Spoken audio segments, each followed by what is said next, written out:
अब जगन्नाथ के मंदिर की स्थापना कैसे हुई, जिसको एक नंबर का धाम मानते हैं।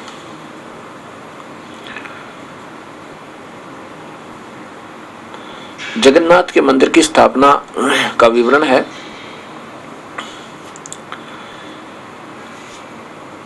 एक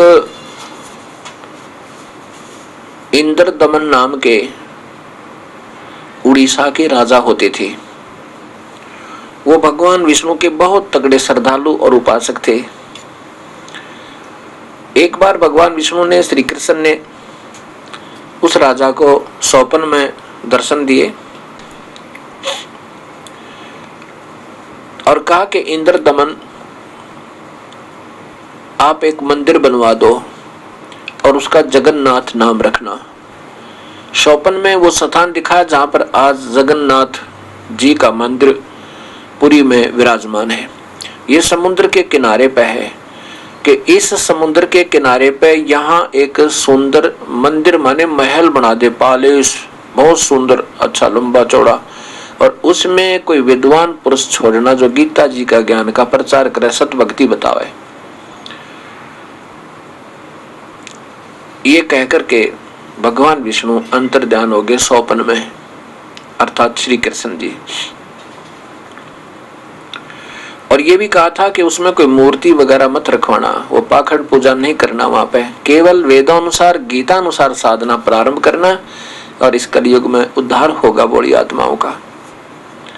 इसलिए उस मंदिर की स्थापना करवानी भगवान श्री कृष्ण ने चाही थी।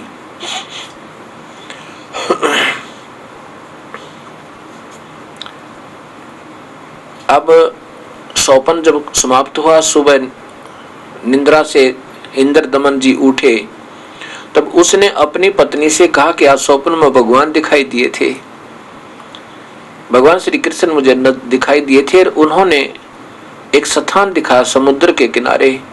उस समुद्र के किनारे वो स्थान दिखाकर मुझे कहा कि एक सुंदर भवन बनवा देना, और यहाँ पर कोई विद्वान पुरुष केवल गीता का ज्ञान प्रचार करे, सत भक्ति बतावे, उसको छोड़ देना, और उसमें कोई मूर्ति पूजा का पाखंड मत शुरू करवाना।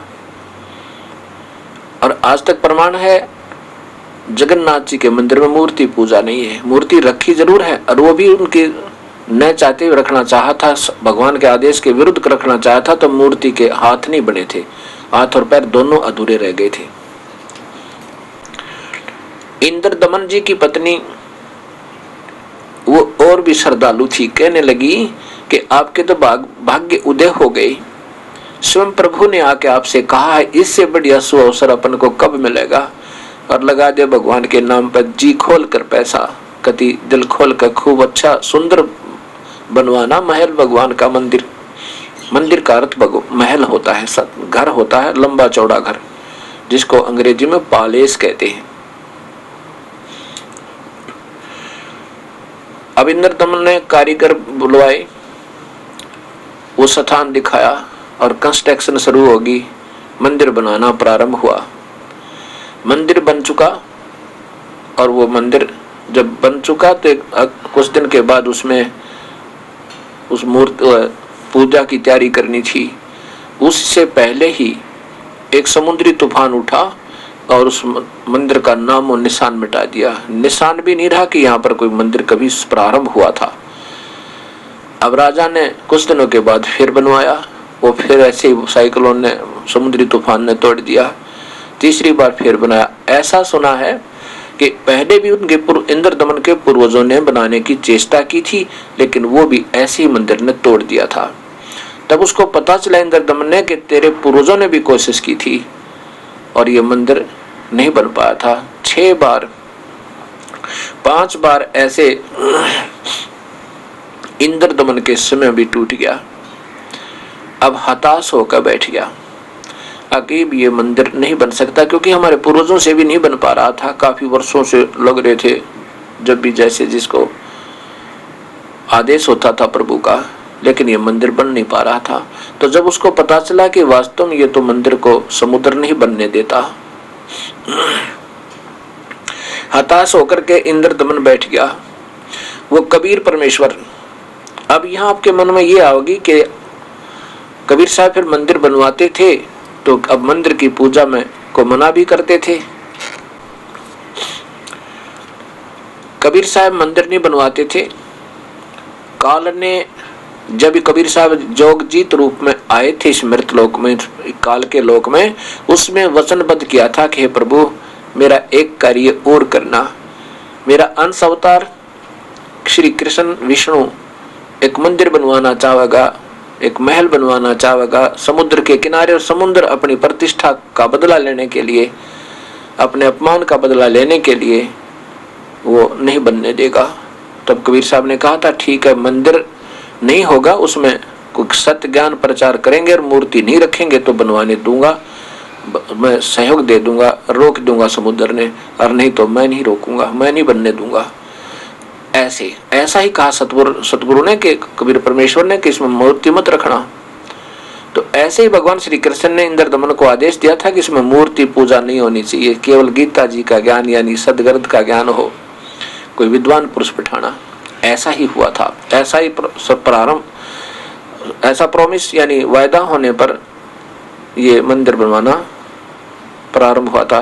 तो कबीर साहब पहुंचे इंद्र दमन के पास एक वृद्ध रूप बना के, मतलब अलग से रूप बना के। इंद्र दमन से कहा कि इंद्र दमन अब तू मंदिर बनवा दे और इस मंदिर को मैं रोक दूंगा, ये समुद्र को मैं रोक दूंगा, ये मंदिर बन जाएगा। अब समुद्र नहीं तोड़ेगा इसको। इंद्र दमन कहने लगा महात्मा जी आपकी बात को मैं सिरोधार्य करता हूँ, आपका सत्कार करता हूँ, लेकिन मेरी समर्थता नहीं रही, मेरे पास वित्त भी नहीं रहा, और साथ में ये समुद्र नहीं बनने देगा मालिक। 6 बार मैं अपने हाथों इतना प्यार से बनवा चुका हूँ, अब मेरा दिल नहीं मानता, अक्षमा करना, मैं अब मंदिर नहीं बनवाऊंगा।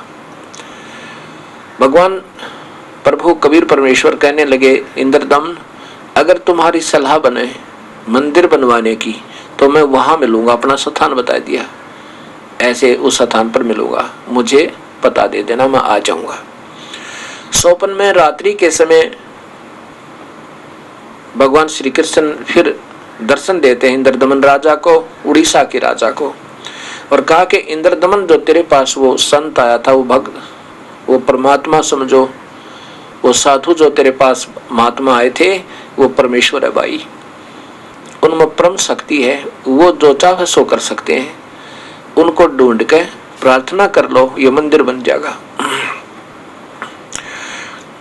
अब इंद्रदमन जब सुबह उठा तो सोपन याद रहा, अपनी पत्नी से कहा कि भगवान फिर दिखाई दिए थे आज सोपन में, और कहा कि वो जो कल मेरे पास एक संत आया था और मैंने मना कर दिया था मालिक मैं नहीं बनवा सकता, उसी के बारे में प्रभु ने बताया है, भगवान श्री कृष्ण ने बताया है कि वो परम शक्ति युक्त है और उसको ढूंढ लिया, वो समुद्र रोक सकता है। अब इंद्रदमन कहने लगा कि समस्या एक और आ गई, भगतमती अपनी रानी को कहता कि रानी एक समस्या और आ गई मेरे ऊपर। रानी ने पूछा क्या आई, कि अब पैसा नहीं रहा खजाने में, काम चलाने के लिए राजकाज ही मुश्किल से चल पा रहा है, अब कैसे बनवाऊं, भगवान के आदेश को मैं रोक नहीं सकता और वित्त मेरे पास रहा नहीं। तब उसकी पत्नी ने कहा कि मेरे गहने ले जा, लेकिन यू काम अधूरा मत छोड़, जब भगवान आदेश हो गया। रानी ने अपने गहने दे दिए, 1 लाख 2 लाख 4 लाख के जिसे भी थे, उसमें ऐसी थोड़ी कीमत में सब कुछ बन जाता था। कुछ खजाने से पैसा लिया, रानी के गहने से बेचकर वो काम चलाया और वो मंदिर, फिर उसको इंद्रदमन गया उस संत के पास और कहा कि प्रभु आपके आदेश से ये मंदिर मैं फिर बनवाना चाहता हूँ। स्वप्न में भगवान श्री कृष्ण ने मुझे सब बता दिया, और हे दाता अब मंदिर को रोक देना, नहीं समुद्र को रोक देना दाता, ये मंदिर ना टूट जा। भगवान कबीर साहब ने कहा कि नहीं, अब ये समुद्र इस मंदिर को कभी नहीं तोड़ सकता, पर तुम इससे पहले एक काम करना, जिधर से ये समुद्र आता है ना तोड़ने के लिए, वहां समुद्र के